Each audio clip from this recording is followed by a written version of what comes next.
Let's talk about Tilak Varma though. It's not just the knock, Zach. I mean, he played the shots today, he absorbed all the pressure. But the great thing to see was just the maturity. It's like, I've got to hold my head, I've got to hold my wicket, and I've got to ensure that I don't leave it to somebody else. And that's what I think all players are taught, right? That if you are in a commanding position, if you work yourself into a commanding position, ensure that you don't leave it to somebody else. Take your team home. And playing to the situation. You know, we've seen with Tilak Varma when he was playing in South Africa, he had that blistering 100. Yeah. Today, the power play was good in many ways, scoring 59 runs but losing 3 wickets. So understanding of that situation from Tilak Varma was just superb. He changed the gears. He was understanding the situation. Didn't really looking to just dominate through and through.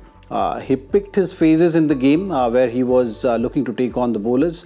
Very smart in terms of selecting the options. The other batters were not up to speed with that in today's game. So that's why the run chase was a bit tricky.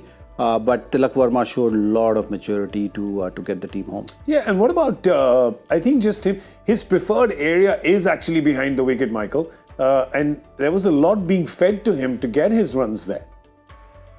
Yeah, that's even more the reason why I'm baffled by this pace-on motion that England are delivering when you've got a player that does like to score behind the wicket, and generally when you've got players that are trying to deflect the ball and score behind the keeper or down the fine leg or down to third man, you take pace off to give them that not the option to just deflect. I mean, he's a wonderful player, and I totally agree with what Zach said. He played the situation and the right ball at the right time to attack, to hold his nerve throughout the whole inning where there was some poor options by a number of the Indian batters today. That I don't think India will bat any worse than they did today. They've got over the line by one individual brilliant inning. But that's really where I look at England and think there was a massive opportunity for England to win today, because I don't think India played great. I don't think they were quite as good as they were in the first game, and they gave England a chance or two, and England, they just weren't quite good enough to take them.